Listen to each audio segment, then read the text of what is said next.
If you think about a virus has three purposes. The first purpose of a virus in your body and in your computer, for example, is to duplicate itself as much as it possibly can. Just to duplicate. It makes a copy of itself over and over and over again. It doesn't care who it does it to. It doesn't have any vision about whether it's right or wrong, should or shouldn't be happening.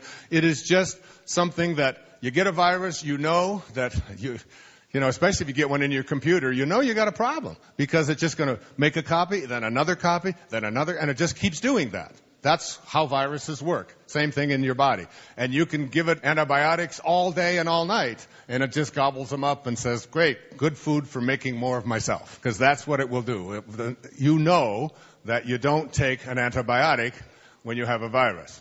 All right? You have to outgrow it or get your immune system or whatever, but you can't just make it go away with medicine. The second thing a virus does is not only does it duplicate itself, but it infiltrates. That's its second purpose. It infiltrates wherever it can go. So any opening that it has, in it goes. So it's in your ear, it looks over into your eyes, oh, good place for it, oh, it's over here, and if the thing gets out of control, it'll just take away your body, and it'll certainly take away your computer, won't it? It'll infiltrate, and the third purpose of a virus, not only does it duplicate and infiltrate, but the third purpose of a virus is to spread. Let me get into another computer.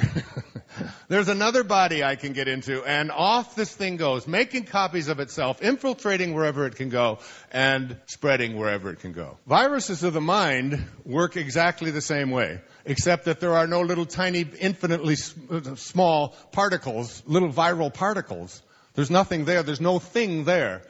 Viruses of the mind come from ideas. And a virus of the mind is an idea that has been placed into your mind from another mind. And its purpose is to do exactly what I just described. To duplicate, to infiltrate, and to spread. And you are filled with these viruses of the mind.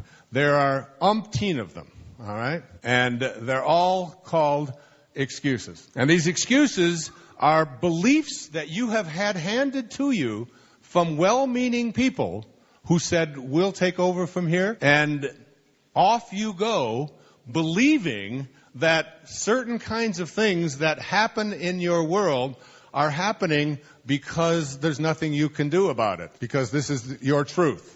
All of you in this room, to think for a moment about something about yourself, whether you've been overweight for your entire lifetime, whether you've struggled with addictions of one kind or another for a lifetime, and you've tried all of the different kinds of things and you've come up with, and still you find yourself struggling with, I just can't overcome it. I just can't change it. I've been this way, it doesn't work. And what I have done is I have created, I didn't even do it. I'm telling you, this was Lao Tzu at work in my life.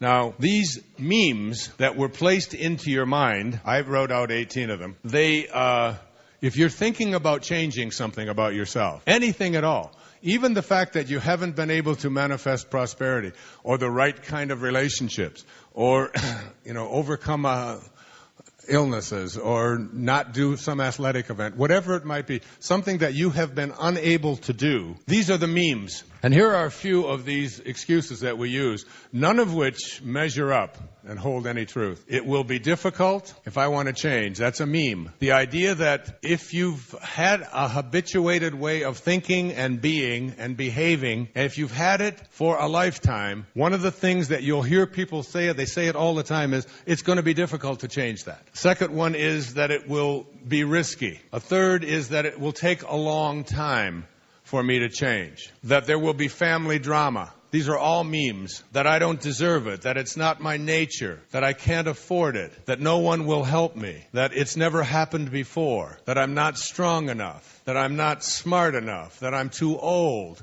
or I'm too young.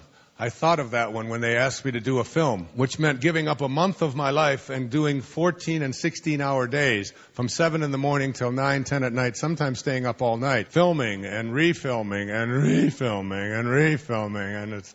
And you don't just do to get 1 minute on the screen might take 4 hours. easily, and to put myself through that, and to take direction, and to be told what to say, and how to say it, and where to stand, and what the shadows are, and to just give it all up, and just surrender to it, and say, I'm willing to do that. I'm willing to take on something I've never done before, and just let it happen in the name of creating something that can transform the world. Are you willing? And I said, yes. And I remember how I surrendered as we filmed out in a place called Asilomar in just south of Monterey, California, for an entire month.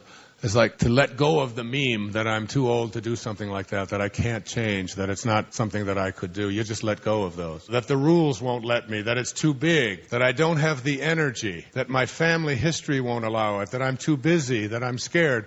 All of these and many, many, many more, all of these are none of the things that God does. The Tao needs no excuses, does it? God needs no excuses whatsoever.